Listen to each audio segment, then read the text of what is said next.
Mayo with thanks to Delaney's Ballyhonus. See our unbeatable range of electrical goods at Delaney's Ballyhonus.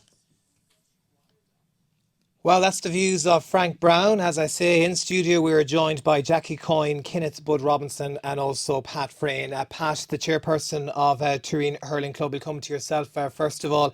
We just heard there from Frank setting the scene for us how we kind of want Saturday to roll around already. The hype, the buzz, it must be huge around Turin right now.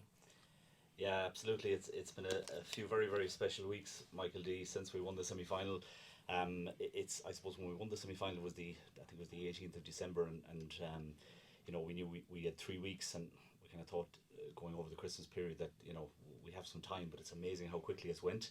We had a meeting the Tuesday night after we won the semi final just to put a few plans in place, and again we thought we had loads of time to get everything done, but the fact that Christmas came in between, it's kind of been upon us before we knew it. So it's been a busy, certainly since the turn of Christmas. After Christmas, it's been a busy couple of weeks. The phone has been very very busy this week, but look, it's a great busy, Michael D. There's a huge buzz around, and we're very much looking forward to it. Things are mainly done in terms of the logistics and everything for the day, and we're very much just looking forward to going up and playing a game of hurling now in Croke on Saturday evening.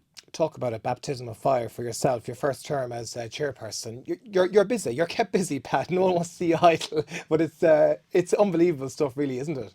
It is unbelievable stuff, and as I said, look, it's a good busy. It's very enjoyable, and I have to say we're blessed with the amount of support and the amount of help we have in the community. Everybody, the amount of texts and calls that I've got, what can I do? What do you need to do? Give me a call if you need any help. And I have to commend in particular our community group. It's occasions like this that really really bring a community together and galvanise the community. And with the two main organisations in the village are the hurling club and the community group. We look after the hurling side of things in the pitch, and they look after the Tooreen hall and other activities around the village. And Monica Olsen is the chairperson there, and she's been excellent. A couple of weeks ago she called me and she just basically said, what do you need us to do? So everybody in the village has really rode in behind. You can see the decorations, the bunting, the flags. There's just a huge buzz, and in the national school as well. I think you spent some time in the national school there. That's a very very exciting place this week. Yeah. They performed their song in the hall. We've great teachers and great supporters of the club, with Joe Dillon, the principal in Ballyhonus, or sorry, in Tooreen, and you've Adele Walsh there and Laura Greeley, who really put effort into the kids to I suppose get them to understand where they're from and what it means to be from Tooreen, and how important hurling is in the village. And it's breeding the next generation of hurlers, Michael Lee. And can you sum that up for us? I've asked lots of people this over the last while about what it means to be from Turin. You're a staunch Turin man yourself. You wore the blue and white. I believe you were a teak enough player yourself. You're hard to get past and hard to break down. But in terms of what it means to be from Turin, can you, I suppose, paint the picture for us, for people out there who may not be over familiar with this East Mayo village?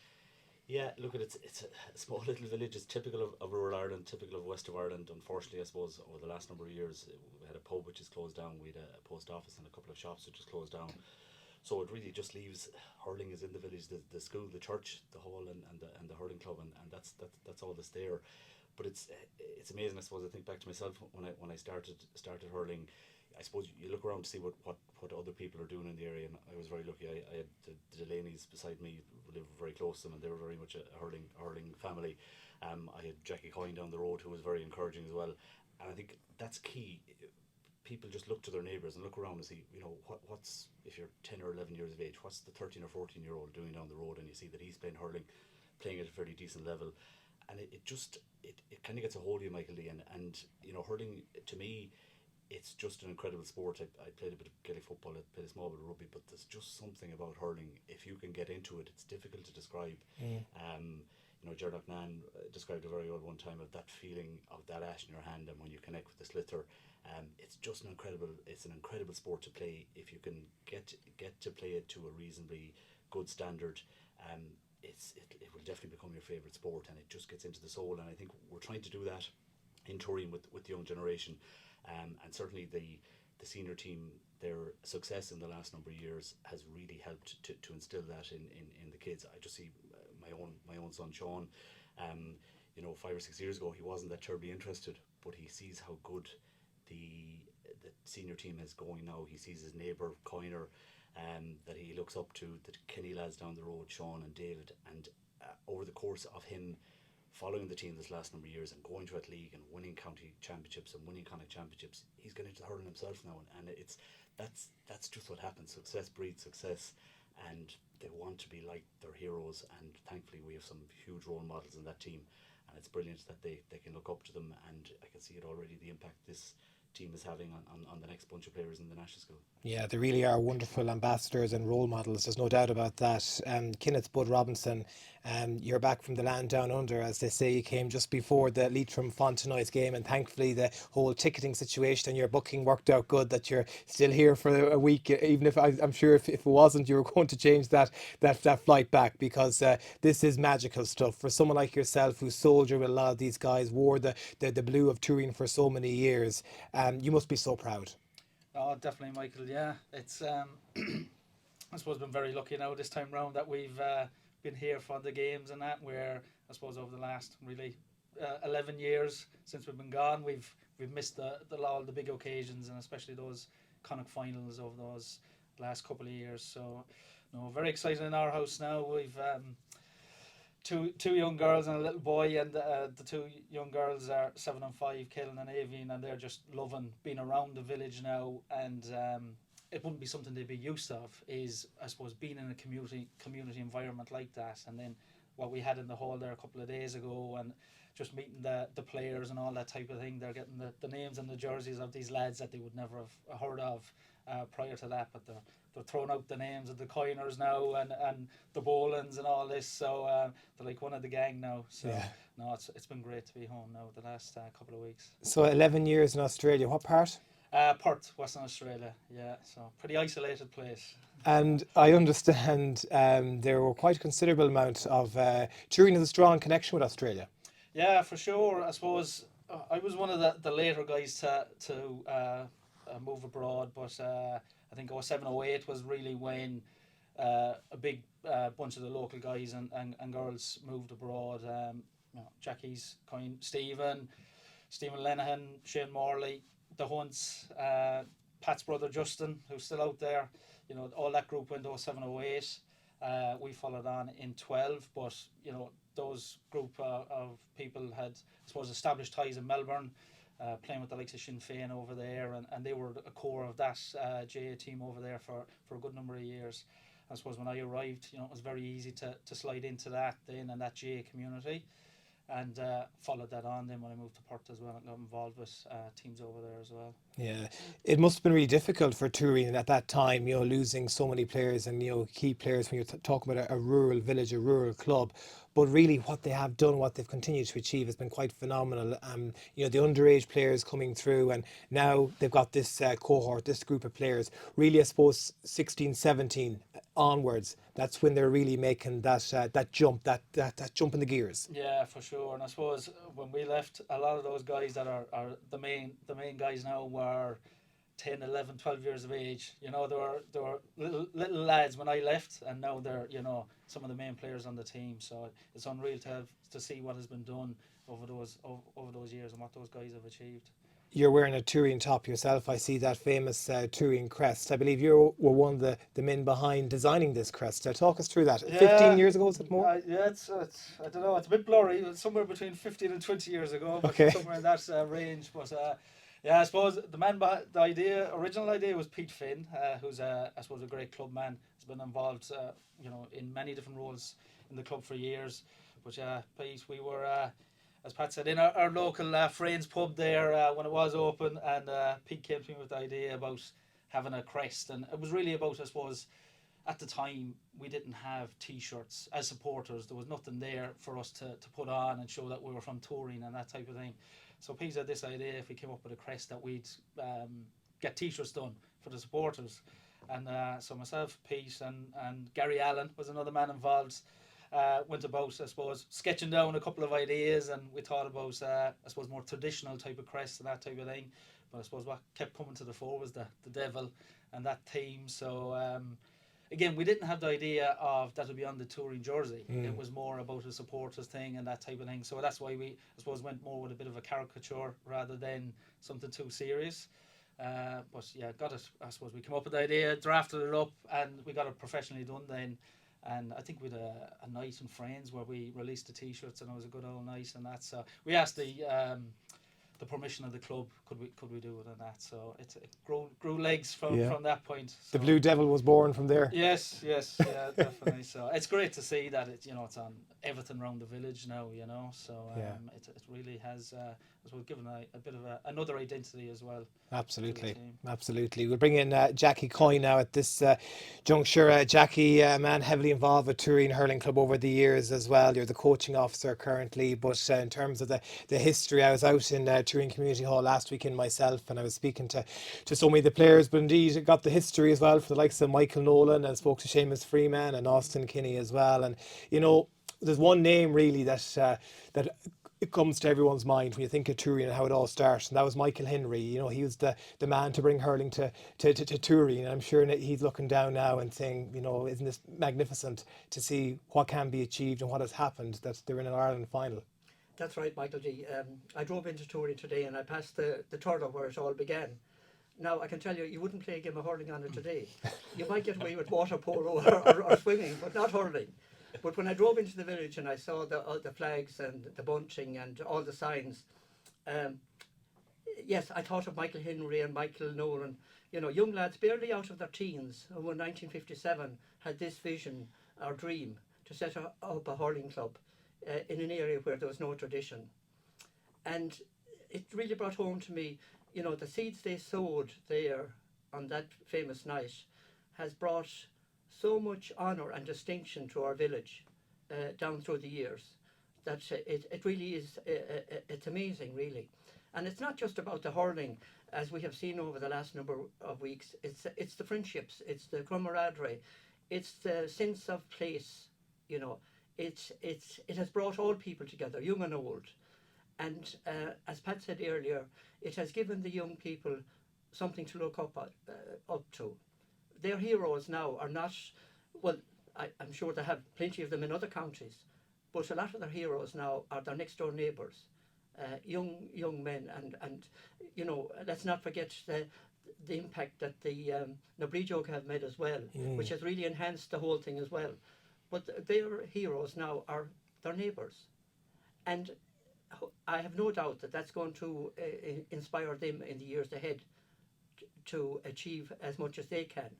So for a small community, no matter what we say about the GA, it does a huge amount for a community in that it builds that sense of togetherness, of unity, of striving to achieve. And all clubs have their highs and lows, and Tooreen have been no different. We have been lucky in many ways, but it's a wonderful organisation in that it does so much for communities. But look, I got involved, it would have been the late 60s. We had no facilities. We trained as in the Turlough, young and old together. We didn't have fancy gear or helmets or anything like that, and we often came out of it with scars and cuts, but we still went back for more. And I remember being on the team in the early 70s, and it was difficult to get a team together. Some of the games were 11 aside, some were 13 aside. But as the 70s went on, and towards the end of the 70s, we had a good team together, and they went on to win quite a number of titles. The likes of Joe Henry, it was well known at the time. He was on the All-Stars tour, and he played for Connacht for a number of years. His brother Tony as well played at a high level, and after that then the game began to improve, and many of the young lads in the village became good at it. And then I suppose in the 90s, while we did win a number of titles, it began to decline a little bit. And I think from 2003 to 2013 we didn't win any county title. Ballyhonus were very good at the time, very strong, and won most of those titles. Then I know Belmullet and Ballina as well were good at the time. But this bunch of players have come together. I suppose it hasn't happened by accident. We did put a Christian and Og in place in the 90s, and a huge amount of work went in at that level, coaching the young players. And I think many of them, I remember being involved in 2004 when we won the Ireland Failing Ale title, and 4 or 5 of the present team would have been on that. So a lot of the work has gone in coaching the young lads, imparting the skills and bringing them up to a standard where they can compete at a higher level. Certainly, and from what they've achieved, I mean, a lot of the talk for years was about breaking the glass ceilings and to win that first Connacht title. And when you won that Connacht title, I know there was some, disappointment and real tough battles in terms of losing in the Ireland semi-final stages. You had tough opposition from Munster and Leinster, and of course we've seen then what Naas went on to achieve as well just last year. They were very, very close, and I suppose you could say unfortunate in those games, but there before Christmas to beat Leitrim Fontenoys and to break that glass ceiling and get into your first ever All-Ireland final. I mean, out in the pitch that day in Breffni Park and just speaking to the Turin faithful, if you like, you could sense there was something magical happening. You could sense the pride, the sheer joy of all these hard years has gone into Turin hurling, that this moment has happened. We're going to Croke Park. Yeah, I think that was the big thing for me after the game in Cavan, was the emotion, and people went onto the pitch and didn't want to leave it, and the players, to be fair to them, they stayed there and waited. And I suppose it was kind of, we had got so far and now we needed to go a step further. And to do that, I think it brought a great sense of relief and excitement, and to think that in a few weeks' time we'll be running out onto the hallowed grounds of Croke Park, representing our club. That was very special, and I think it was something that we all savoured on the day, and since that, I suppose we have all been involved in the preparations and all of that, and thankfully it's almost we're almost there. Yeah. Because it's like waiting for Godot, but we please God we'll get out there and we'll do ourselves justice. And I keep saying, it was our vision to get there. We're there, and hopefully on the day we can do ourselves justice. One of the heroes, your own lad, Coyner, known affectionately. If you're going to war tomorrow morning, you don't want to bring Stephen Coyne with you. He's an incredible hurler. I mean, the battle, the tenacity, he's just a real warrior. You must be so proud of him.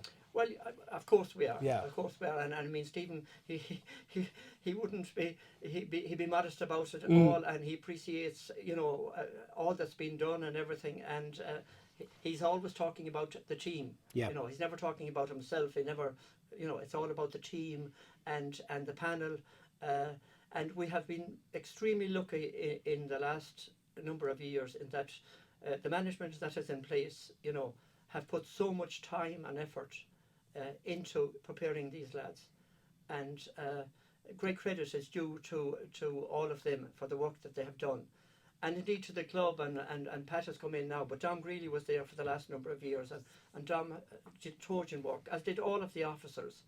A club is, I suppose, any club is a sum of its parts, and if everything isn't being watched and kind of, if the boxes haven't been ticked at every level, well, then the chances of success are less. That's very true. So it all needs to come together, and in Turin we have been very lucky in that we have a lot of people who have given of their time and energy at all levels to make it happen, and they're all part of the story, and I think we have to appreciate every little bit that has been done by all of those people. Certainly, yeah, you've said it very well, Jackie. We'll give you lads a moment to have a breath, as they say, and we'll take a short break in a moment as well. Before we do take that break, though, I want to have a clip now from the Turin camp and indeed from the Mona Leen camp as well. Firstly, Turin manager Ray Larkin speaking to me last weekend in the community hall in Turin, and I asked him about Mona Leen and what he knows about them, and here's what Ray had to say about them.